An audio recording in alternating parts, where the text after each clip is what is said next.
Today at the National Press Club, Chief Economist at Westpac Group Luci Ellis, Chief Economist of Barrenjoey Capital Partners Joe Masters and CEO of the Grattan Institute Aruna Sathanapally will share their outlook for the Australian economy and their views on what's needed in next week's federal budget.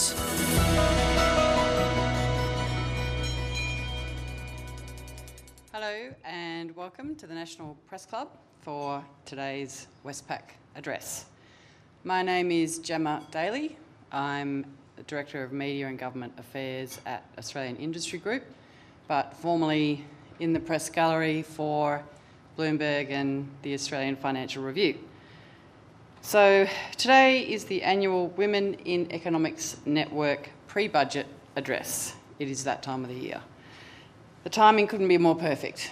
We've had the Reserve Bank of Australia this week lifting the cash rate, and next week Treasurer Jim Chalmers will deliver his federal budget. Today we have three eminent economists who will share their outlook for the Australian economy and also give some insights on what they think this budget needs to do right now as the world changes rapidly. Luci Ellis is the Chief Economist at Westpac Group, Joe Masters, the Chief Economist at Barrenjoey Capital Partners, and Aruna Sathanapally, the CEO of the Grattan Institute. The format is a presentation from Luci, and then her colleagues will join her for a panel and questions and answers. Luci.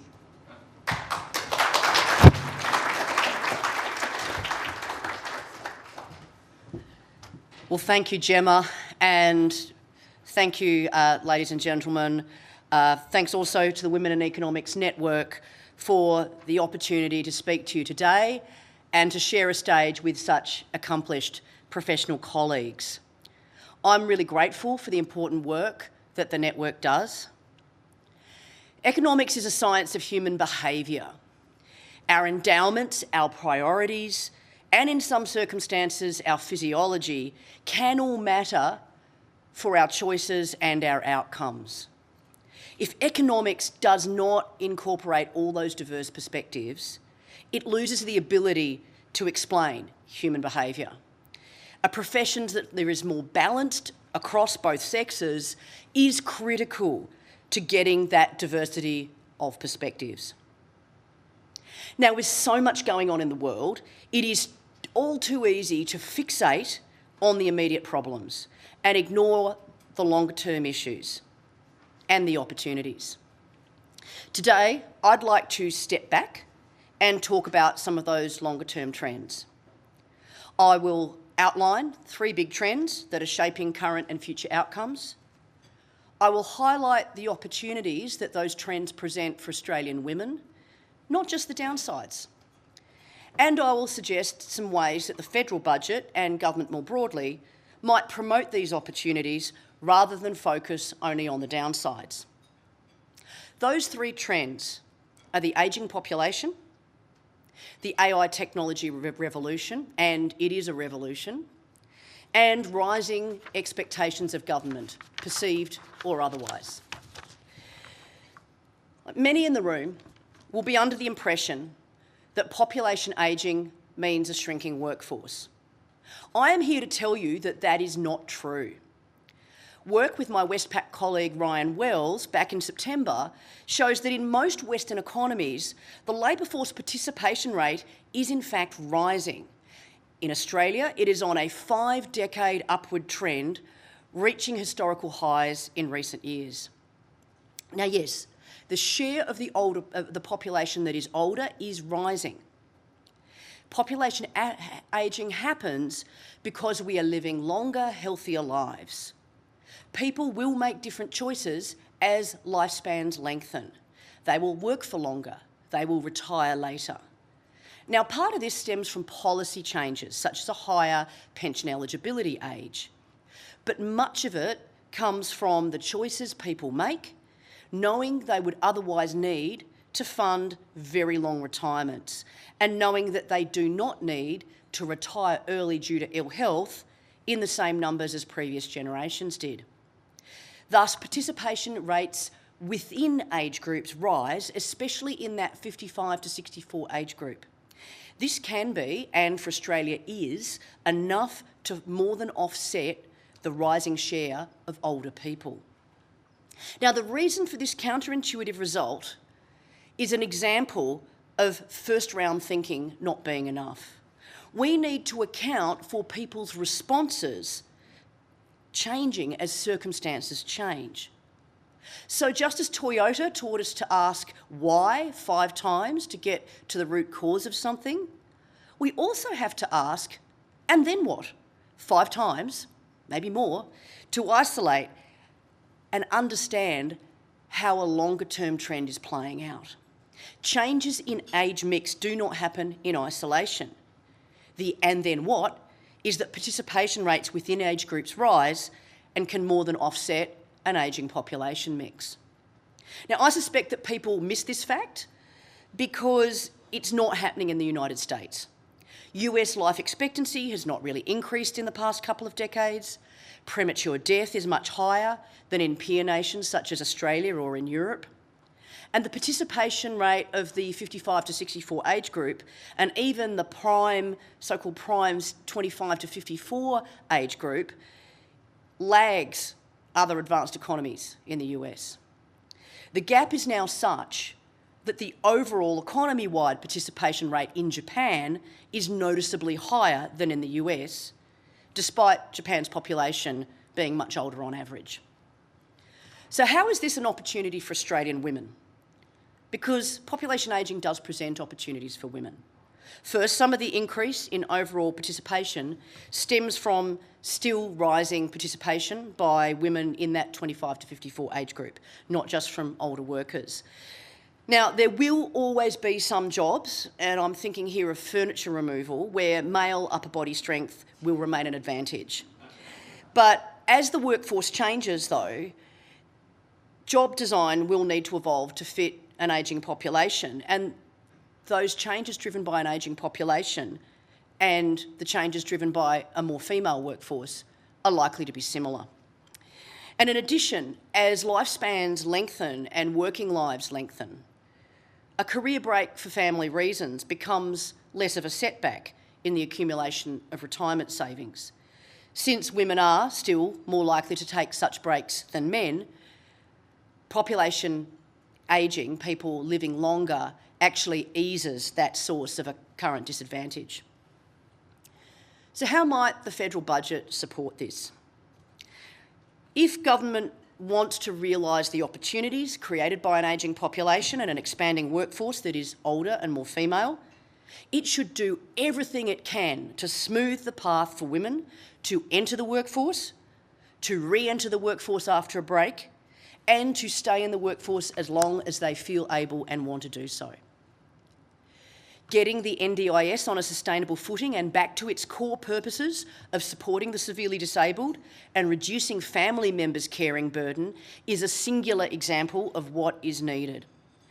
That sandwich generation task of caring for children and elderly parents simultaneously is disproportionately borne by women. Well-funded support in schools with support and training for teachers and parents alike may support some families and children, families who have children currently on the NDIS, much better than a system that creates more life admin by funding appointments with service providers which parents need to attend with their children. That's just more life admin. There may be better ways to provide that support. More broadly, designing every government program with a principle of reducing life income admin for families should be a red thread through all federal and state initiatives. Tax and retirement policy could be reshaped to ensure women who took career breaks are not held back by cliff effects and complexity from accumulating the retirement savings that they need for a decent retirement. I note also that much of Australia's economic policy apparatus has been built on the false assumption that ageing results in a shrinking workforce.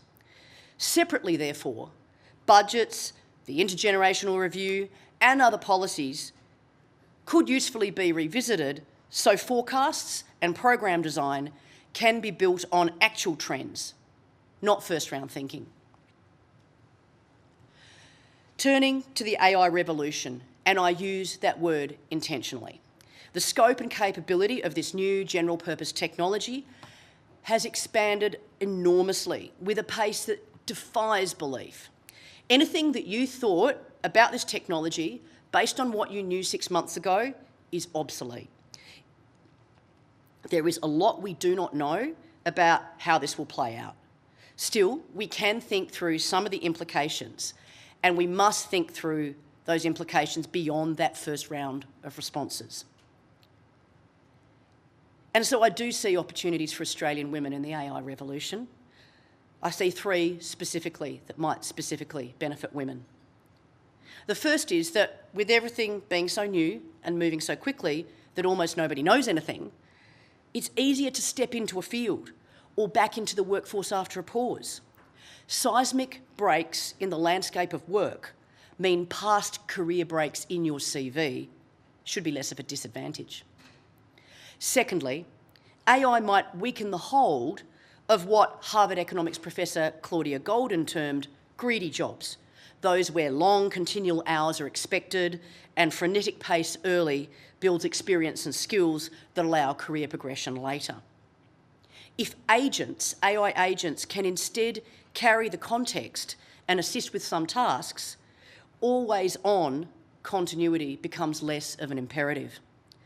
The jobs may become greedier of cognitive skills and the ability to orchestrate all those agents, but relative to careers that demand sheer presence and long frenetic hours early in your career, this should help level the playing field between the two sexes, provided institutional norms change. And I recognise that's a critical assumption. Thirdly, granted, there is still much uncertainty about and debate about which jobs remain in demand and which will be less prevalent as the technology percolates.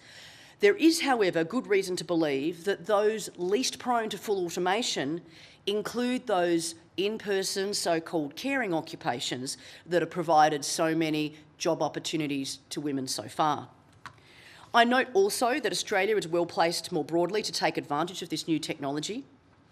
Contrary to the stereotypes of Australia being mostly about resources and financial services, this country has a burgeoning software industry that is already taking advantage of the newest tools. Coming from almost nothing a decade ago, Australia now boasts a software licensing export industry that brought in $9.5 billion of export revenue in 2025. For perspective, this is bigger than aluminium or copper metal and almost as big as last year's wheat exports. I would also note that concerns about unequal returns to the AR boom are actually less relevant in Australia. Even if all the profits do accrue to a few tech firms, and that's a debatable proposition, almost all Australians will have exposure to this upside through their compulsory superannuation funds, and that's very different from a lot of other countries. How might the federal budget support this? Well, of course, there was no government program or special initiative to create a software export industry in this country. And this points to what the budget and government more broadly can and should do in this space. Don't get in the way of the good bits. And don't think that it's the government's role to lead and guide in every realm of endeavour. Now, there are, of course, child protection, privacy and national security angles to AI tools, and they warrant intervention and an appropriate regulatory framework. But just don't get in the way of allowing women to lean into this future. I note reports of government concern that AI might fuel work intensification, which would be creating greedy jobs by other means. Before rushing to regulate in this sphere, though, we should check that this intensification is indeed a material issue. There's reason to think that the opposite might end up being true. As agents become more reliable partners to hand off work to, human cognitive contribution becomes both more important and less time-bound. Just as the assumption that population ageing would shrink the workforce turned out to be wrong, so might the idea that AI necessarily intensifies work beyond an initial period of experimentation. The third big trend I want to address today might or might not be real, but it is certainly a growing perception in policy circles that more people expect more of government nowadays, and that government should therefore deliver on those expectations. We see a rising call for government support in more circumstances. The rapid growth in scope and cost of the NDIS is the canonical example in a traditional area for government involvement. Expanding industry policy also shows how the scope of policy can broaden as well as deepen. Regulation and governance now touch an increasing set of activities, and the nature of that regulation is expanding. Whether it is the number of agencies that firms need to seek approval from to build something, or the number of pages in the Income Tax Assessment Act, just one of the 12 volumes now in the current version has a similar page count to the 1997 version.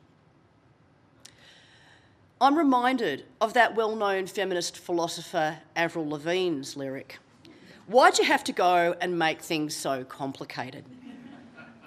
The answer is, of course, that there was always one more thing that someone with the best of intent thought should be added.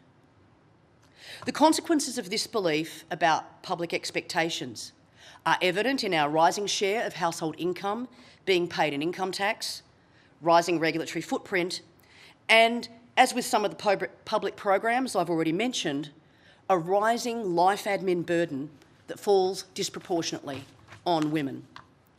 I also worry that decisions to intervene shape decisions in ways that harm future resilience. If every adverse event is met with a government intervention to cushion the blow, a kind of learned helplessness could emerge for firms and industries as well as individuals. The consequences of this belief are not all bad, though, and this is where the opportunities for Australian women lie.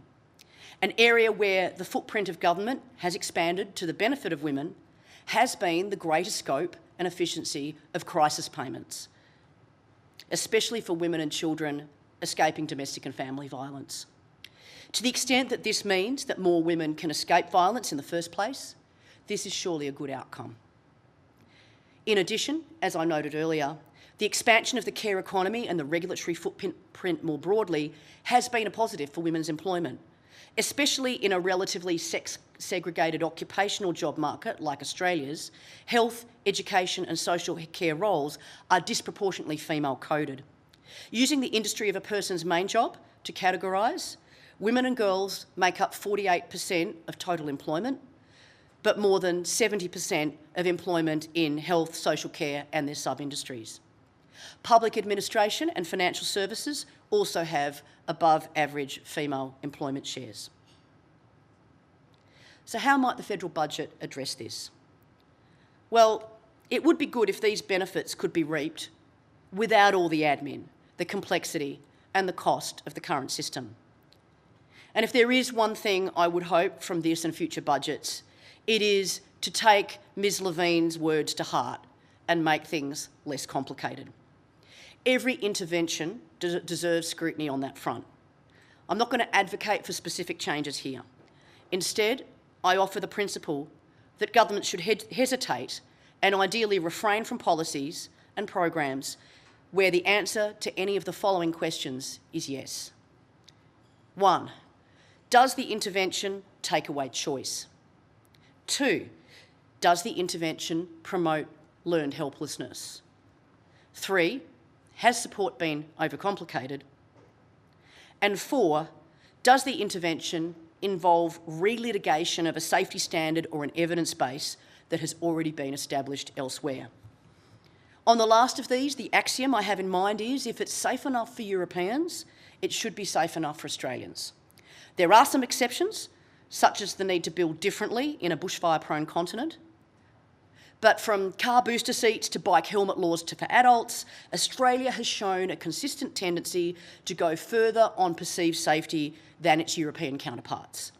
Similarly, if evidence reviews by the health authorities of enough peer European nations show that a particular medical intervention is ineffective, we don't need to redo the analysis on a smaller Australian sample on our data sets to stop performing and funding that intervention here. Similarly, if we find, based on their data, that an intervention is safe and effective, again, we shouldn't need to re-litigate it. So to sum up, in an uncertain world, though nobody ever says that things are less uncertain than usual, it is an uncertain world. All the more reason to keep sight of the big trends that will shape our futures, even when the current period of volatility has passed. The good news is that these trends present opportunities for Australian women, but only if we ensure that other priorities, real or perceived, do not prevent us from making use of these opportunities. Thank you.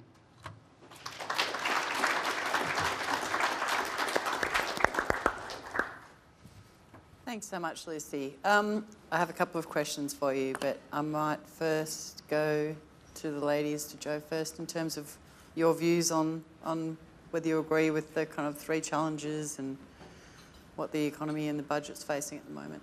Sure, so congratulations. Great speech there, and I think those big picture themes that Lucy have outlined, I think most economists would agree with that.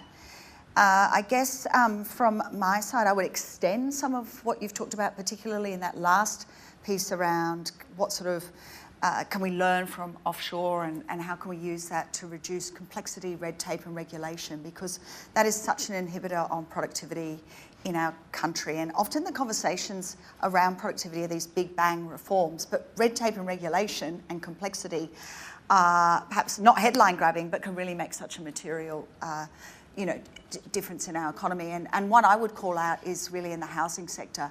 We have a housing crisis in this country, and yet we still don't have national licensing for electricians and plumbers.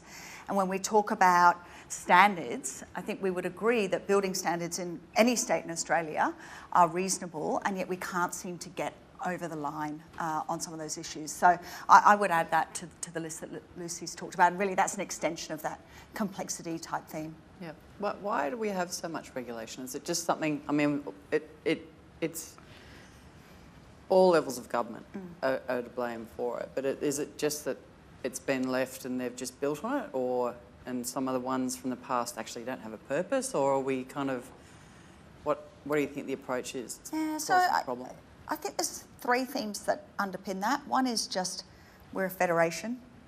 You've got three levels of government. In the housing space, you're talking about local government, state government, federal government, and we find it hard to come together as Team Australia.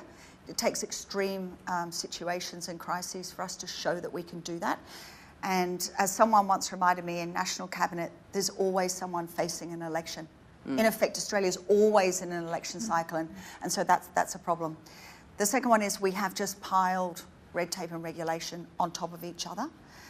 And related to that, the world that we operate in has changed. Economists love this concept of long-run averages, but our economy looked very different in the 70s than it does today. It looked different in the mid-90s than it does today, and yet we haven't found an ability to clean the slate and start again. So we add on and we band-aid and we create this complexity. And I guess what I fear is globally we're seeing the sort of political capital being more fragmented. Major parties just have less political capital. And so it gets harder to be braver, to literally, take the Tax Act, to literally put it to one side and say, if we were starting with a blank piece of paper, what would it look like? And then delve a plan to do that. So I think those are some of the inhibitors. Okay. Aruna, can I just get your thoughts? Yeah, look, there was so much in Lucy's speech. One of the things I really liked was the focus on an ageing population, not as a deficit. Right? I think it's really important to remember that. The reason we have an ageing population is because we've got some of the longest life expectancies in the world. And that is not a coincidence, right? That results from a set of conscious policy choices that have been made over time. We have an excellent healthcare system. When we talk about Australians' high expectations, that's often what we're talking about, that we expect the quality of life that we've enjoyed. But I do think that we do have to think very seriously about what it means in terms of maintaining maintaining that system and maintaining those standards as the balance shifts. And what we can see is that for a very long time we've known that our population will age, but we haven't responded in terms of the way in which our tax and transfer system deals with that. And so we've ended up, over a very long run period where we knew exactly this was going to happen, with a system that is very generous in terms of its spending for older Australians, as well Australians kind of expect in terms of our healthcare system, in terms of our aged care system, but leans most heavily for its revenue on wage and salary income. Now, we've done tremendous work in terms of Australians saving for their retirement, but what we're seeing is that they're still saving after they retire, and that money is looking to go significantly in inheritances and bequests rather than to paying for the services that Australians value during those last decades of their life. So we need to rebalance our tax system in order to do the job that it needs to do to support those living standards. In particular, I think one of the things I really liked in Luci's remarks was that we will keep working, not just working, but enjoying our lives longer than those who've gone before us. But that means lifting not just life expectancy, but lifting healthy life expectancy. So the proportion of our lives that we spend in good health. Now, what we've seen is as life expectancy is extended, it's kind of been fairly proportionally split. So we're also spending more time in ill health. Now that's, most importantly, it's not great for people, but it does lead to this sandwich generation. It has impacts on family members, disproportionately women who find themselves caring for others for longer periods of time. And it has impacts for our hospital system. And, in Grattan's health work, we see this really clearly. Like if you look at the sustained cost pressure we've seen in our hospital system, our ageing population, particularly the cohort going into their 80s and 90s, that is a very expensive time of life. So I absolutely believe an ageing population is something that we should consider as a good thing for Australians rather than a bad thing, but we do have to adapt our tax and transfer system to reckon with that reality and to make sure that we're raising the money that continues to invest in young people and working age people at the same time. When we did some analysis earlier this year, we saw that the proportion of government spending that has gone to support young people and working age people has actually declined over that 20 years. So we've kind of cut our cloth a little bit, but we've cut it with respect to younger and working age Australians. We've become a little bit more stingy in terms of the supports we provide earlier in life, while not making some of the tough choices in terms of the supports we provide later in life. Luci, one of the things you said was that people expect more of governments. Why do you think that's happened? Is it because I agree with you, and it's something that the government also grapples with, that expectation management of the community? Well, my understanding, it's a belief expressed within governments. They believe that that's true, that people expect more of government. They must be getting that out of their focus groups. But then people, it's one of those, validating expectations. People expect more of government because when they expect more of government, they get given it as well. I mean, and this is where the sort of the learned helplessness fear comes in. I think we do need to address that. And, I just want to key off a point that Aruna made. We think that productivity is something the government does to us. And what's coming around here is that ability to say, this thing's more important than that thing. So we'll do this thing, and if we don't end up doing that thing or we do it less well, that's our priorities. Whereas I think there's always a case of, well, we have to do everything because if we fail on one little thing, it's it's in the media, there's a big thing about it, and it's like, I promise this will never happen again. We will never, we will legislate to ensure that this never happens again. But it's also around how we think about how we solve problems. I mean, Aruna mentioned using the tax system for redistributive purposes. That makes complete sense. But whenever the productivity conversation comes along, we say, well, how can we tweak the tax system to make us more productive? But that's not the right tool. It's regulation. And so it's also, we're trying to solve too many problems with the one set of tools instead of saying we have priorities and there will be times when, for example, our need to have climate transition and transition our energy sector, we might need to say, well, I'm really sorry, but it would have been nice to have that, heritage rule, but we can't because this other thing is more important. And that willingness to state priorities and stick with them, I think, is very difficult. I do think that on crisis in particular, there's a particular dynamic that Australia's been really good in crisis, actually, and we've seen the benefits of that. We recently looked at just the size of our response to the global financial crisis, but then we came out of that much better. I mean, there are people in Europe who came out of the global financial crisis much poorly than Australia did. COVID, again, government stepped in, it went hard, and we saw the benefits of that.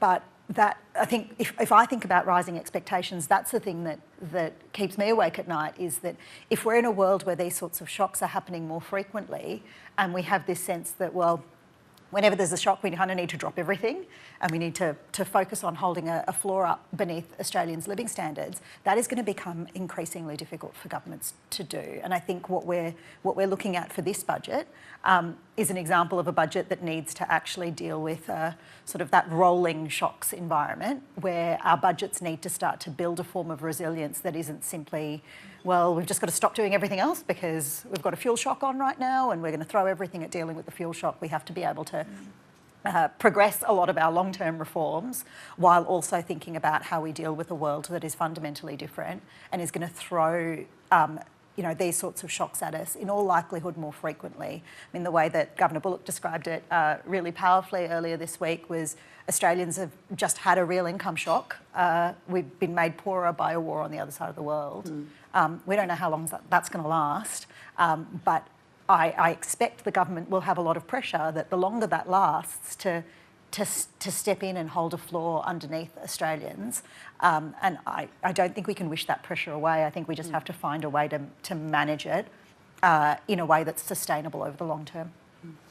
Just jumping in there, I guess, building a bridge between both. I think I agree with you, Lucy. This expectation that government will support right across the spectrum of the things that we need and want, and then you add crises in, ultimately that's part of why we have an inflation problem in this country, right? We have too much demand for the capacity of the economy to support it, and part of the reason for that is that we've never really allowed the economy to have a downturn through the number of shocks we've had just in the last 5 or 6 years. Yeah. Sort of segues nicely into what I thought the next question. We had a report this week that the government was considering payments for income earners of $200 or $300. There's a key question here around, and that's expectation management as well, around spending, government spending as part of the economy. It's about 60% of GDP, which is massive. And interested in each of your view around, is that government spending a problem and why? And if you were Jim Chalmers, would you be thinking, yes, that support for people is necessary to help them deal with what we have, the one-off shock at the moment? Yep, Lucy. It is absolutely true that the public sector more broadly, state and federal, has expanded a lot. And in fact, my colleague, Pat Bustamante, who's in the room, has shown that it's not just the direct public demand that's expanded as a share of GDP. You've got to remember there's downstream demand. The state government that hires a building company to build a thing, and then the building company hires a legal firm to do the paperwork. That second bit is private demand, but it wouldn't have happened without the public demand. It's indirectly public demand. And once you allow for those indirect effects, there's been a very substantial increase in the size of the footprint of the public sector over the last 10 years. And it's been over the last 10 years that this has happened. It's not just about COVID. So that's absolutely true. I think there's a really nuanced story here, and one of the things I struggle with is, there's this belief also that an energy price shock means that we are all poorer. But Australia is a net energy exporter. It is actually a positive income shock for Australia, and our terms of trade is rising. So there's a legitimate question about, well, we've had this positive income shock, but some people are worse off. Is there an appropriate redistribution of that? But I think, while we probably have slightly different nuances in our read of the overall economy, Joe's right. What you don't want to be doing is just saying, okay, what we need to do is boost some demand here. What we need to be doing is thinking of it as purely, we've had an income shock, we need to bank some of that, but there is a question about what's the appropriate redistribution between the winners and the losers when Australia is actually, for a brief period, because this is not a permanent income shock, for a brief period, Australia as a whole will be better off, but for that brief period, some people will be worse off. What's the appropriate redistribution? That's the right way to frame the question. This isn't COVID. This is not a moment where we need to be, supporting everybody's incomes and boosting everybody's incomes. It's a distributional question about how we manage an energy price shock. So I would say there's been a lot of headlines about this reported $200 to $300 going to wage and salary earners. I mean, in the big scheme of things, it's $5 a week. So to me, that's not really the focus. And actually, if you look through this week, what we've seen is state governments are handing out money to everyone. Free public transport in Victoria is a good example, car registration, refunds. We're hearing the Queensland budget will have some direct cost of living. We're hearing Perth's, WA's budget's out today. There'll be cost of living. So there is this state-federal government piece that is very relevant. I think also there's sort of two elements to this story. So the share of the public sector in the economy, as Lucy just talked about, is very elevated. It's been a multi-decade trend under both types of government, actually, and it's a bit related to people expect more. You can't change that overnight. Right? It's a share of the economy. You can't just take 5 percentage points of GDP off government's contribution. And so we need to think about the time horizon to do that.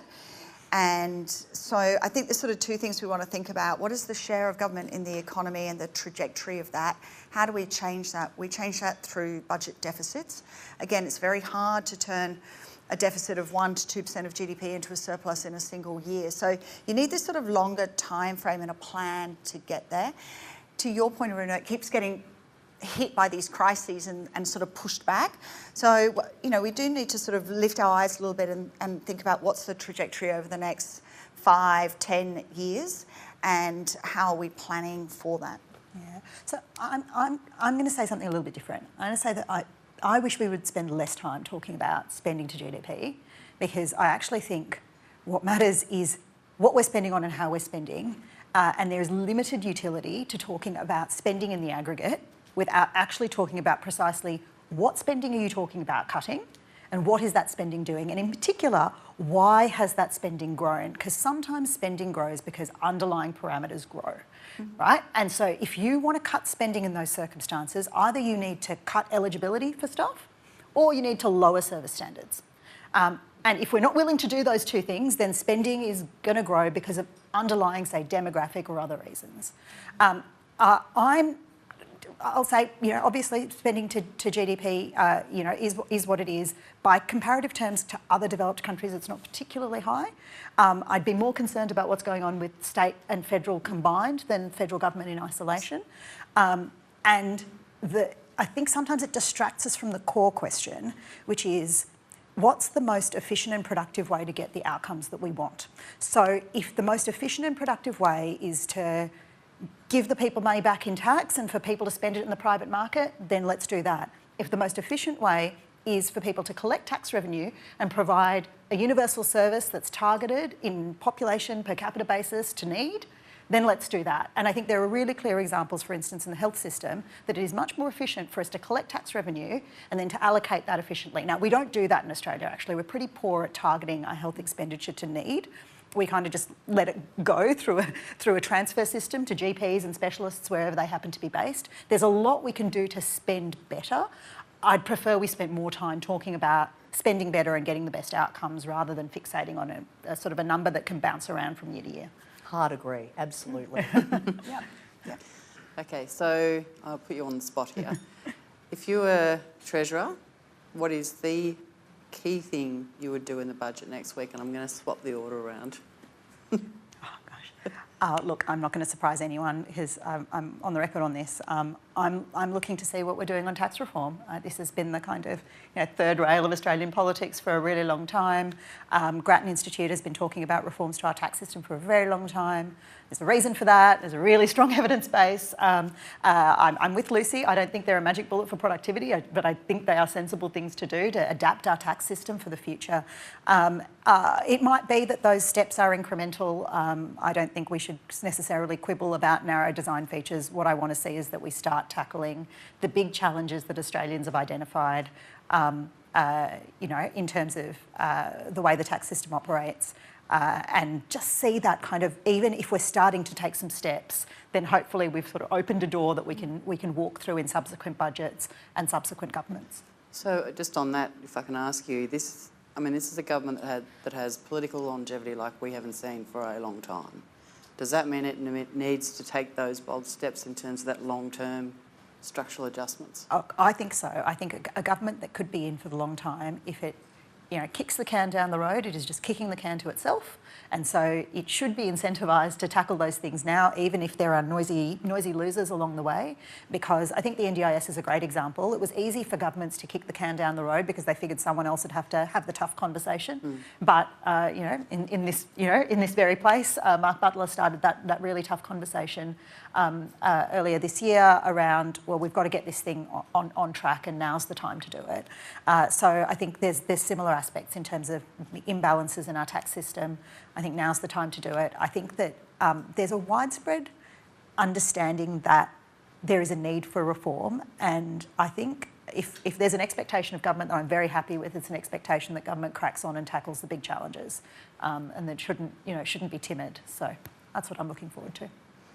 So this is absolutely the time for tax reform. Economists have been talking about this. The evidence is overwhelming, and this is the moment. You've got 2 years until the next election, and a government that might, most likely has some term beyond that. I think we need to be realistic about what we can expect. So I'm just hopeful for any kind of tax reform, and hopefully in 12 months' time, Australians sit there and go, "Oh, we changed tax, and my life is really not that much worse off," and that opens the door to some of the big things that we talk about, GST, those sorts of things that you're alluding to. Seeing as you took tax, though, maybe I'll go on a different tangent, and I'm going to come back to what I said in the first round. There are lots of ways that government could, if I can quote Luci Ellis, get out of the way. Red tape, regulation, national licensing, not just in the construction, of our teaching, of our primary schools, of our education, of our healthcare.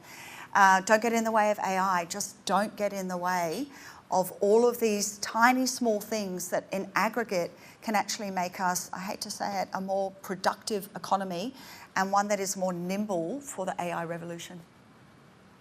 Lucy?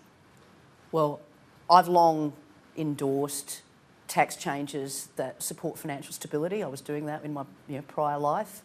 I don't think it will make us more productive, but I do think it sort of helps the conversation on financial stability. If there's given what's already been proposed, It's hard to go third. Yeah. So if there's a third thing, I actually, taking a leaf out of your book, Aruna, what are we spending on and why, and really targeting that. And I just think, yes, it would be really good if we changed the tax system as well, but I kind of want to get away from the idea that the tax system is the solution to every problem. If we're going to think about the tax system, it's really about the design of it as an automatic stabiliser. If we're going to have lots more shocks, do we really want monetary policy being the only thing that's adjusting to the shocks, or do we want a tax system that's been designed to kind of automatically adjust, because we've got progressive tax, because we've got a targeted welfare system? So I want a tax and transfer system that's nimble by design and designed coherently. But if there's one thing I'd really love to see this time is actually to keep that hard conversation going for the NDIS and actually deliver what it was intended to deliver. And I think that does require some hard conversations about how we got here. And maybe there needs to be some questioning about, well, how did we end up with this world where we had this change in scope? And who decided that? How did the culture in the organisations that made those decisions evolve to set it so off track? That, it wasn't an AI agent that did that. People made those decisions. Thanks. we have some questions from the floor. First one comes from Patrick Cummins from The Guardian. Hi, thanks very much, and thank you for your speech, Lucy. Jim Chalmers and Anthony Albanese have talked about how this budget, it's going to be about intergenerational fairness, putting that at the heart of the design of the budget. What have you heard so far that gives you hope that there will be some movement here that does shift the dial a little bit in the right direction? And when it comes to housing in particular, which is such a sore point, it's kind of almost the source of so many of these grievances. Is there anything that you see in the speculation so far, we'll have to wait until budget night, but that makes you think maybe similarly there's something that's going to move the dial there? To anybody. I mean, look, a focus on pushing a set of productivity reforms that were extensively canvassed last year is itself a form of intergenerational fairness. I think that that really tepid productivity growth we've seen is one of the biggest drivers of what happens to real incomes over time. And so I just wouldn't lose sight of the fact that a robust sort of evidence-based productivity agenda is a form of intergenerational fairness. Obviously, we're also looking at some reforms in the housing tax space. We'll wait and see, I guess, what comes through on the night. I think in that specific area, I think what I'm really looking for is there something that really tackles the generosity of the capital gains tax discount? Are we going to see full grandfathering? If we see full grandfathering, then I'm not sure how intergenerationally fair that actually is. And do we see something that's actually going to start raising some money such that we can start rebalancing the income tax system away from wage and salary income? Because as things currently stand, it's wage and salary income that we are expecting to cover that gap between what we spend and what we raise. And I want to see other revenue sources stepping up to fill that gap. Maybe I'll just jump in on housing. I mean, you probably know more than we do. So, you know, let's just take this housing package. We don't know exactly what the detail looks like. But if we just lift up a bit from the detail of particular types of policies, one way I think about it is really what these changes are muted to do is make the most marginal investor unlikely to invest, but the least marginal home buyer, first home buyer, will face a bit less competition at auction. And so in a way I think about it as you're shuffling the deck chairs slightly in favour of first home buyers. Now there's obviously lots of detail inside that, but fundamentally that's what we're trying to do. And economics tells us the marginal person matters when we're trying to address these big issues.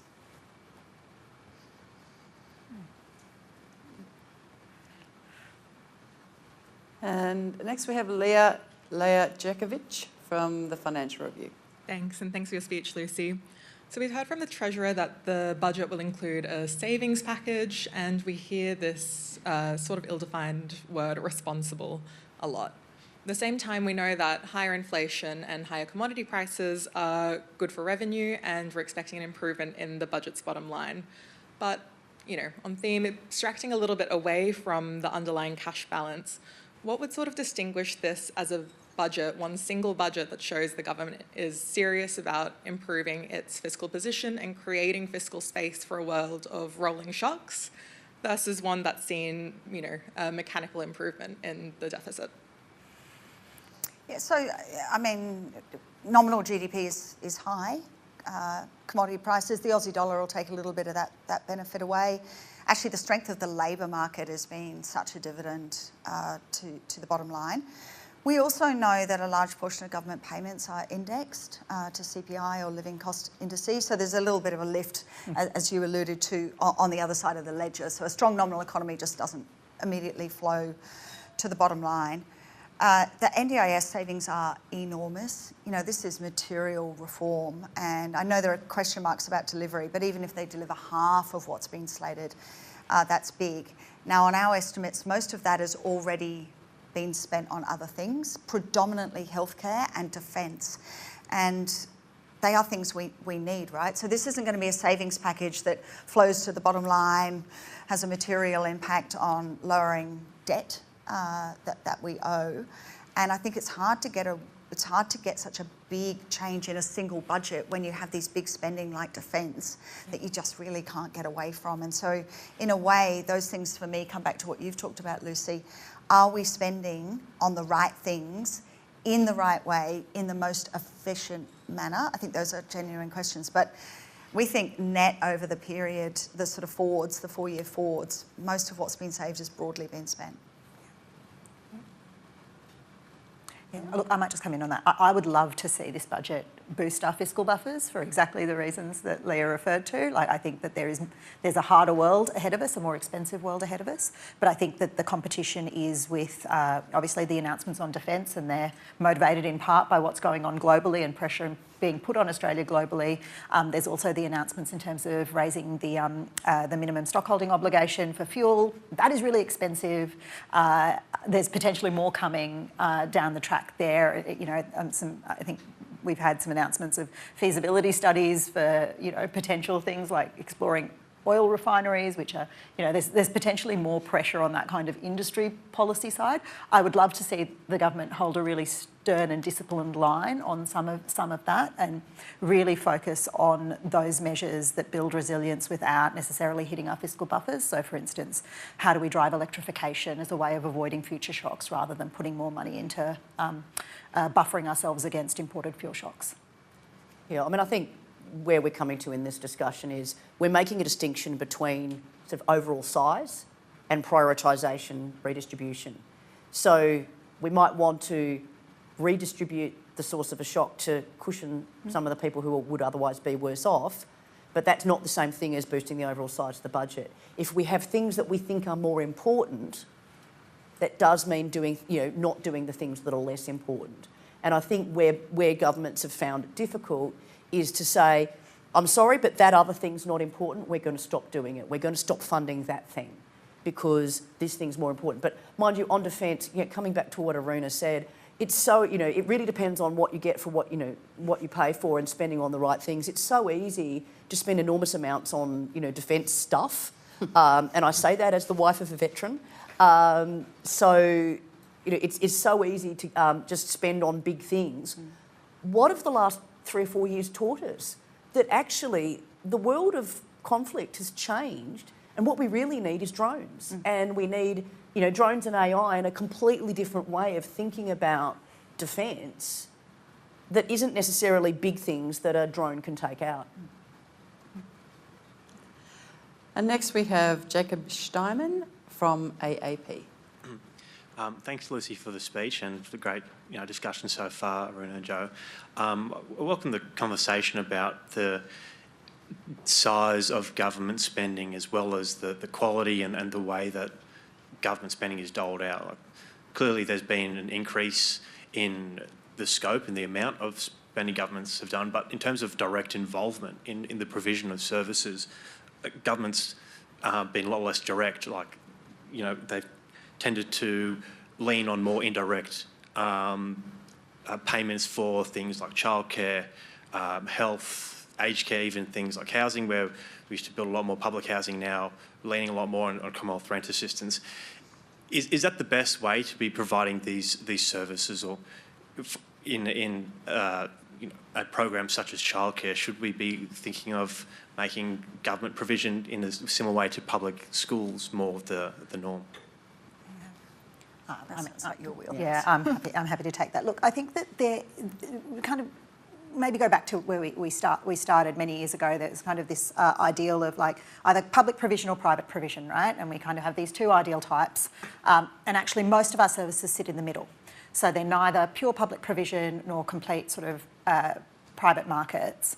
I think that I think we maybe rely too much on pure transfer payments without a sense of, you know, what can be referred to as market stewardship, where we're actually thinking about what's the outcome we want to get for the payment, who needs it most. And so there's all sorts of examples of this. It sits across childcare, it sits across health, where we put substantial public subsidy into something for good reason, because it's a public good, or in the case of childcare, it's a public good and it's an essential form of infrastructure that supports working parents. But what we don't tend to do is actually map that to population needs. So actually think about where do we need these services, and then commission those services in those particular areas. Now, I think that if there's a trend in public policy, it's towards lifting that sophistication of how we do what's called mixed markets. And that doesn't mean going back to public provision necessarily, but it does mean being just much smarter about how we put public funds towards not-for-profit or private delivery of services. And so the reforms to the NDIS, I think, are a really good example, where what you do is you move away from the individualised support packages for everything and you start to commission services that sit in a particular geography for a particular population, and that is targeted to meet need, rather than, again, for example, how specialist fees work, where, we see the dominance of people in affluent areas getting more public subsidies because they're more likely to have access to the specialists, which is not the way that actually public funding ought to work. So I think it's a broader trend of needing to lift our sophistication in how we use public money to actually get the public outcomes that we want, rather than just seeing that money flow to the areas that are most affluent and then seeing deserts of services, be they childcare or GPs, emerge because we haven't been more disciplined. Joe? Yeah, I completely agree with Aruna. Totally. I can't improve on that. Our experience at the club tells us we now move into the more challenging line of questions. The first, from some local schools here in the ACT, the first is from Karina Damiano from St John Paul II College. Thank you for your speech today. I think it was very informative. Come a bit closer to the microphone. My question for you is, how are the current and expected policies or actions taken by the government and RBA influencing investor behaviour, and how could that affect young Australian women entering the housing market and within the next decade? So better behaviour. Yeah, interesting. So in terms of better compliance with regulation? You mean housing investors? Yes. Housing investor behaviour. Oh, okay, gotcha. Well, I think we have a really interesting market here because we always talk about housing investors. I have an investment property, is what someone says. They never say, I'm a landlord, or I have a small side business providing housing services to my customers. When I lived in Switzerland, my landlord actually came with me to the bank to get my bond back because he knew my German wasn't good enough to explain what I needed from the teller. And as we walked along, he said, I see my tenants as my clients. And I nearly fell over because no one in Australia would say that. So I think you've actually hit on something that's really quite important, that we have focused on investor housing as investor housing. We're one of the few countries that even measures investor housing credit or investor housing loan approvals. Most other countries don't even measure borrowing by owner-occupiers versus investors. We're one of the few countries that makes that distinction, because for most countries, being a landlord is sort of something, it's the main thing you do, and it's a business and you have customers. Or you're a landlord and you have, tenants, and, it's a little bit of a class thing, but it's a business. And I think if we can think about this as, this is a business and there's not just a landlord-tenant relationship, but it is a service provider-client relationship, there are already kind of product regulation and small, regulation of how businesses should behave towards their customers that perhaps, doesn't need to be reinvented, but just needs to be applied. Housing is a really personal service, but it would be worth looking at that renter landlord relationship as a service provider as well. But maybe if we all just, I don't actually own any investment properties, but those who have investor properties in the room start saying, I'm a landlord, I have a business, I have customers.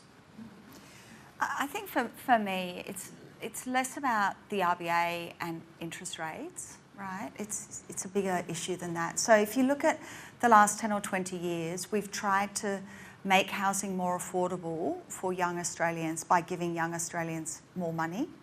And you've obviously spent a number of time thinking about supply and demand curves, and all you're doing is giving more money to demand, and we didn't build enough houses along the way. And it's an outrage that we haven't done that, because despite the pandemic, the population in Australia in 2025 was exactly where we forecast it would be back in 2018.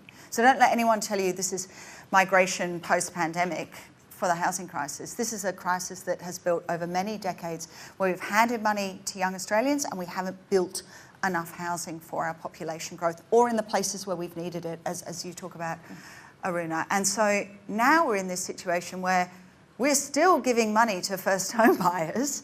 Every budget, there's something for first home buyers. There is, in the last 18 months, more of a push to build more housing.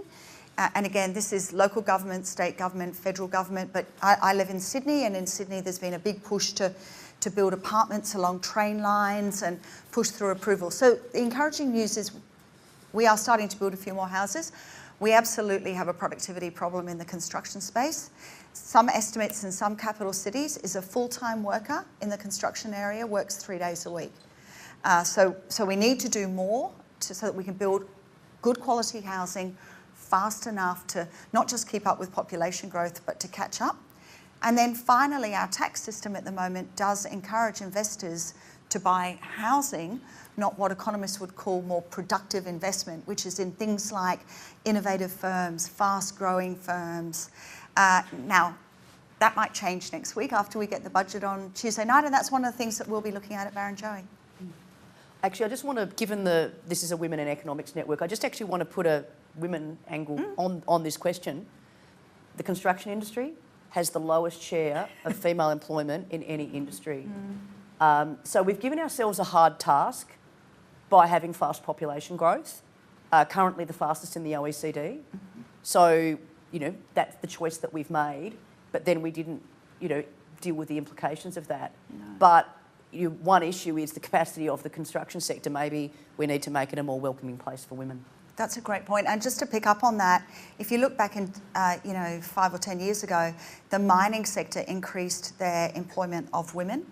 And what they found was that women were actually better drivers of big equipment. They had less mistakes. And you know what? They're less heavy-footed on the brakes. And so I'm serious, they had less maintenance cost from female drivers of big equipment. They had to get them I think they had a bit of pink fluoro going on out there. They had some major issues around workplace safety and culture, but actually it drove a good outcome. And then, as a consequence of that, companies like Caterpillar had to re-engineer the cabin because it was all built for like 6-foot men, and women, they weren't comfortable in the seats and their feet couldn't reach the pedals. But it's a great example of where bringing female and diversity into the workplace drove actually a really good economic outcome, and we could see that in construction. Yeah, because construction has not moved. You can drive a bulldozer. Surely. Don't. I'd love it. Yeah. But look, just to come in on that, I think Australia has a particularly gender segregated workforce, and the extraordinary thing is the bits that are most gender segregated are where we see the greatest shortages. And so we are making the job harder for ourselves by boxing women into women jobs and men into men jobs. And for me, I actually see that as a huge capacity for productivity improvement, because if you look at, there's a really interesting paper about productivity improvement in the US, and what it found was that a huge component of productivity growth in the second half of the 20th century in the US was down to people of all backgrounds being able to get educated and use their skills in the workforce. So down to women and minorities being, and it makes sense, right? Like actually making the most of the talents of your full population. We don't do that in Australia as well as we could. And that's definitely an opportunity for better use of our workforce in construction, but also in other sectors. And next is the last question we'll have today from Abigail Fry from Canberra Grammar School. Hi, thank you for the address. I wanted to extend Canberra Grammar's gratitude for being invited to attend. We've heard a lot about intergenerational fairness being brought up in regards to the budget. But with the current global political instability from the war and its flow-on impacts, do you think this instability will take away the government's focus on addressing issues affecting young people, those being AI, housing prices and cost of living in the budget? Thank you. I would hope that the apparatus of government can think about more than one thing at once. And I think that I think it's important. Aruna, you made the point, that in a crisis we sort of go, okay, that's the one thing we're going to think about. And to be fair, I've said, part of what we need to do is think about priorities and what's most important and where there are things that are perhaps less important. not fund those things or, fund them less. But I would absolutely hope that what is going on here is an investment in the future, whether that is doing things or, as we also spoke about, not doing things and not getting in the way that allow those things to happen. And, I think Australia has demonstrated that, when the government isn't looking, we actually can create a whole software industry. So, I'm hopeful about that. But, yeah, I would also genuinely hope that governments can think about more than one thing at once. I think if we just read the vibe in Canberra and what we're hearing and what we read in the media, this is a government that had a reform agenda over summer, and they still have a reform agenda today. I think it's pretty clear that there are some reforms in the budget next week. Generally, economists and people are sort of saying this is the most interesting budget in some time. So I think the answer is they have been able to think about more than one thing. Now, to what extent and how well will be revealed on Tuesday night. But I think the evidence is that it's there, and intergenerational equality has clearly become the centrepiece of that. And it's interesting because in the last few years it's really been, there's been more of a sort of gender lens actually than an intergenerational lens. And so that does seem to have shifted towards young people. And without being cynical, maybe that's related to the fact that the modal voter at the next election is probably on the cusp of buying their first home. Yeah, well, look, I certainly hope so. Thank you. Well, thank you all for your time today. Please join me in thanking Luci, Jo and Aruna.